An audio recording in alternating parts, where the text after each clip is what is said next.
think summer's really beginning in Tuscaloosa, and Brody has an idea on why that is, especially Wait, say with it again. recruiting. Oh, recruiting, Mhm. man. Um, we had a big weekend last week, and a lot of these guys, you were kind of like coming into the last weekend. A lot of them, you were wondering, well, there's not that guy that's just popping off like, hey, he might commit, or, he might be like, oh, we're the, leader in his recruitment. But, based off some of the intel that I've received and some of the things that I've read, I think we got a good chance with some of these guys that a lot of people were writing us off for. Heading into the weekend. I had a conversation with Elijah Golden, for instance, right there, and that's a kid that's out of Virginia. He's taking OVs to Virginia Tech, Oklahoma, Alabama. He's got Notre Dame coming up. Him and his family came down.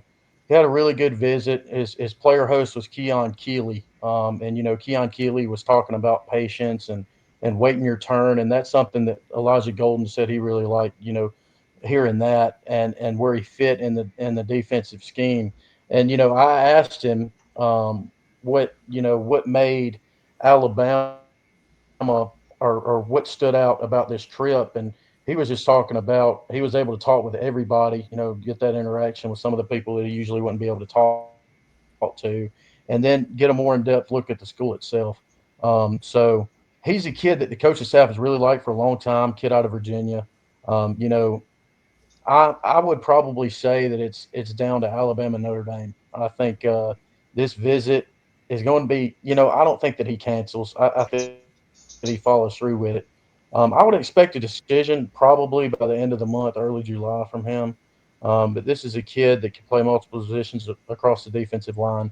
A kid that Alabama really likes, and from everything that I've heard and seen, Alabama wants to sign at least 4 to 5 defensive linemen in this class, and he's one of those guys that's in the mix. Another guy that a lot of people have written off is going to Michigan. I know Georgia. He's been really interested in Georgia, but Nick Abrams, 4-star linebacker out of McDonough School in Maryland. That's a kid that is very intelligent. He has a good support system around him. His dad actually, I want to say he played either college football or in the NFL one. And Nick Abrams is a guy that can play inside or outside linebacker. If you just watch his film, you can see he's kind of got that knack for getting to the football, great instincts. He said that Alabama's a finalist for him because they are the best when it comes to college football. He said they have every single resource you could want to be successful on the team that fits him perfectly. He said it is a linebacker driven scheme that gives linebackers the opportunity to be great. And he also said, I asked him about the 3 linebackers that were leaving, Hill, Green, Lawson, and Jefferson after this year. And he said, it's definitely one of those things that intrigued him. He said it was a thing that, definitely caught his attention. The fact that 3 linebackers are turning pro. And he sees himself fitting this defense. But it's one of those situations where he's got Oregon coming up, and he's going to sit down with his family, and basically, from what I've been told, he's going to evaluate each visit, each school. He's going to rate, like give them a ranking, like a number, and whoever has the highest number is where he's going to commit. From what I've heard, so a very interesting way to approach, his commitment. But I think he has July 16th. I might be wrong on that. I think it's a middle of July decision date for him. But those are the 2 guys that I was able to talk to. And then, of course, we got Brandon Arrington, the kid out of Mount Miguel, California. He's got Oregon, USC, Texas A&M, and Alabama. This is a kid that, from what I've heard, he really loves Oregon, the community, Eugene, and he's a West Coast kid.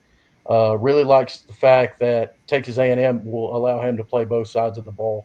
But he came to Tuscaloosa this weekend. From everything that I've heard, he had a pretty good visit.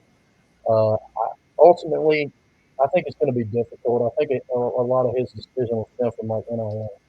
I'm not sure that Alabama can compete with USC, Oregon, and Texas A&M. I'm not sure they want to compete I'm not sure they want to use that money. You know, as you guys know, we got Zion Gibson and Jordan Edmonds already on board. Ray Edwards probably going to end up in the class as well. So I'm sure that Alabama would love to have Brandon Arrington. But at this point in time, I still feel like there's some work to do. If he waits to make a decision until the fall, um, there's a commitment date right there. The What commitment is it? date. What's the commitment date? July 5th, day after the 4th of July. July 5th. Um, yeah, he's got A&M next week, so I would probably say that he ends up at A&M or Oregon. But like I said, um, we'll see what happens with his visit to A&M. But I think A&M's a school to beat, but I think Oregon's right there. I think Alabama's third coming out of this visit.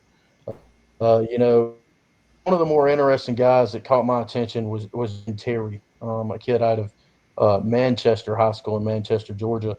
That's not too far from LaGrange where I'm from, and I was not able to get in contact with him, but I did read where he's related somehow to Justice Terry, which I'm sure you guys have heard of. The kid that ended up at Texas was committed to Georgia for a while, but Jaden Terry's a kid that's been committed to Georgia Tech since March. I thought that Alabama would be content with taking Edmonds and Gibson, but I feel like Gibson's definitely coming to Alabama. But I feel like this is definitely one of those things where, they really like Terry, and if he's a guy that wants to commit, I think he's got the green light. They just gave him an offer. He likes Alabama. He liked the visit. And he's definitely an interesting one. He's 6'3", 175, 180 pounds. Camped at Alabama, came back for an official visit. Alabama really likes Terry. And then the offensive linemen, they don't really say much. Wilson Zierer out of Raven Gap, Georgia, same school as high school as Marshall Pritchett. He likes Alabama. He likes Auburn a lot. Obviously, his older brother played ball at Auburn, offensive tackle Killian Zierer. But he's one of those guys that doesn't say a whole lot. So he likes to keep things close to the chest. He's going to go, spend time with his family and decide what's best for his future. But I would say that Alabama definitely took a step in the right direction with Wilson Zierer this weekend. The other offensive lineman, Marky Walbridge, he doesn't say a whole lot either.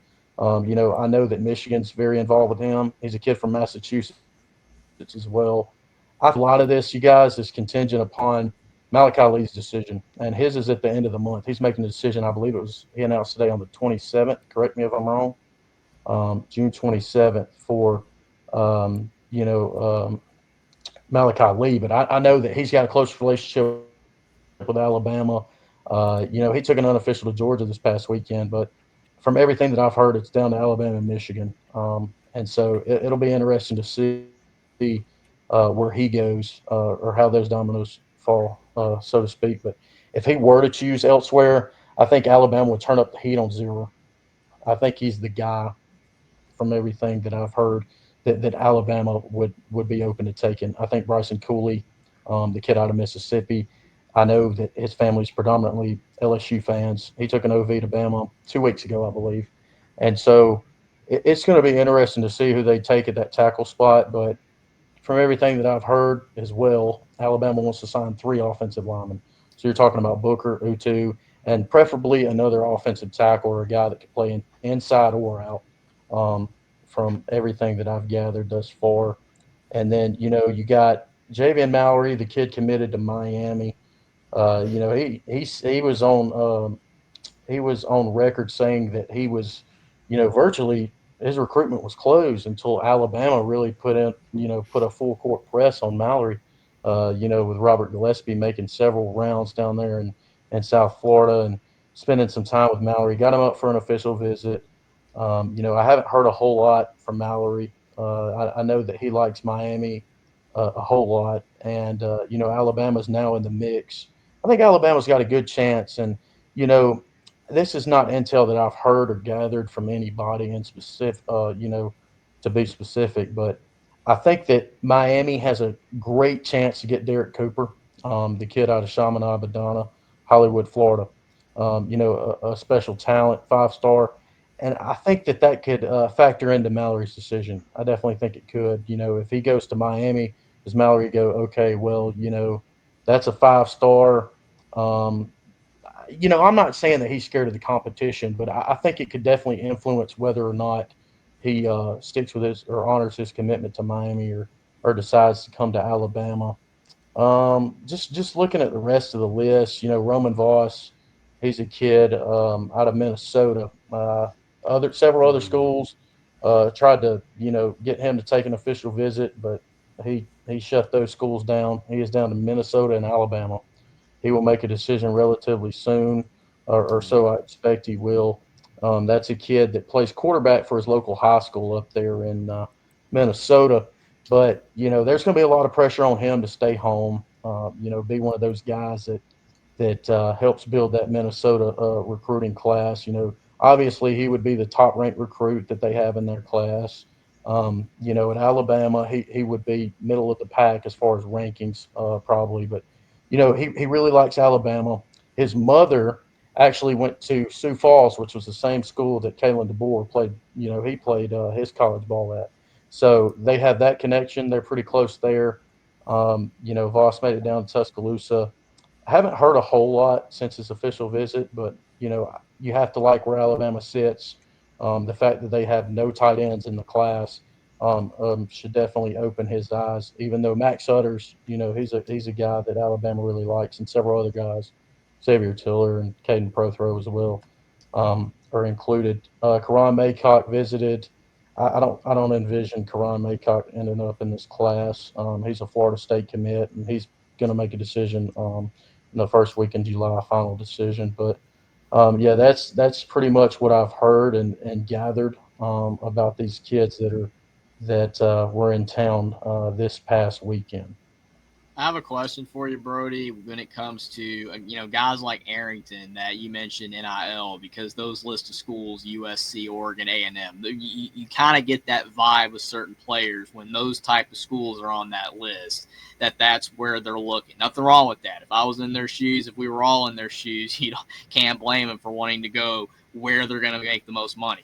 But when it comes to Alabama, and a lot of people are saying that we're behind those schools when it comes to NIL. And I know with all the settlement stuff and possible new rules, it's a crazy landscape. We don't really know truly at times what's even going on. But where do you see in the recruiting space with NIL? Where is Alabama when it comes to the list of schools that have the most NIL? Where do you think Alabama is? Are we in the top 10 in NIL, top 15, top 5 even? I doubt that. But where do you see us when it comes to that? I can't give a definitive answer. Obviously, I couldn't tell you that, but if I had to say, I would probably say top 10. I think Mm-hmm. Alabama has a lot of NIL money. I just think they're very particular, and this coaching staff is very selective. I don't Mm-hmm. think they're going after guys for rankings. There's a lot of guys that the old coaching staff offered. Maybe that Nick Saban offered that this coaching staff hasn't been as high on. The 26 class as well as the 2025 class, the last signing class. But, I think Alabama is definitely competitive, but I think certain players they're willing to spend more NIL on before the settlement, of course. They were willing to spend more on this guy than they would this guy because this guy's at a position of need. So, they're not going to overspend for a player that's, a 5 star quarterback because you just brought in Keelan Russell, if that makes sense. So I think that a lot of the recruiting and a lot of the ways that this coaching staff approaches NIL is kind of you know I guess attached to the players that they need, the players that are going pro, players that might potentially transfer.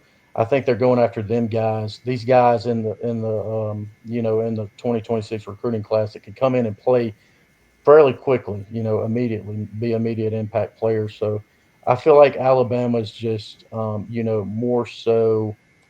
I wouldn't say they're picky, but they're more so selective. Basically, the same thing, interchangeable. But I think they're selective on who they want to bring in and who fits the culture because a lot of these players, as you guys have seen, a lot of them are close. Like a lot of these kids could be training or back home with their family or doing, God knows what. But instead of that, they're on campus. They're hosting these players. They're helping the coaching staff recruit these kids because I feel like this culture that Kalen DeBoer has established and the rest of the coaching staff is more player driven than it is coach driven. So I definitely feel like that's something that's good. And relationships, are a big thing for some players.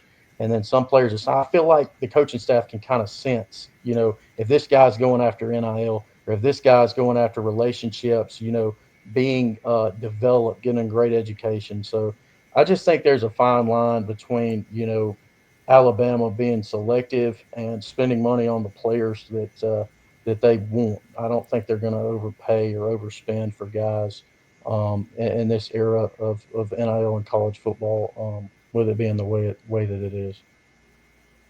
I hope that answered your question a little bit better. I appreciate it. It definitely does. I agree. I think we're in a good space. It's frustrating that you can't be at the top, but I do think that maybe those limitations a little bit can actually help us possibly recruit better in the end. So I do agree overall with what you said, because when you just throw the bag at the best of the best, and those guys, their intentions, for your program might not be in your best interest. They just, they just want to take the money. Don't blame them, but you have to put in the work, and you have to care about the culture of the program, your teammates, and all that to really get the best players you possibly can get. So I agree. I definitely. Well, and there's one guy I was just looking at on Dut's Wire from Zachary Neal, friend of the Voice College Football Network. Shout out to the work he's doing on there and on Believe in Oregon with Jonathan Stewart. He was talking about a quarterback who basically was committed to Boise at one point, but then it's like, nope, I'm decommitting from Boise. Guy's name is Bryson Beaver. He's visiting Bama. He's looking at Bama, Ole Miss, Oregon. He's all over the place. Brody, any chance we got at landing him or no? I think that he's a guy that just emerged. He's a guy that a lot of people found out was on an unofficial visit.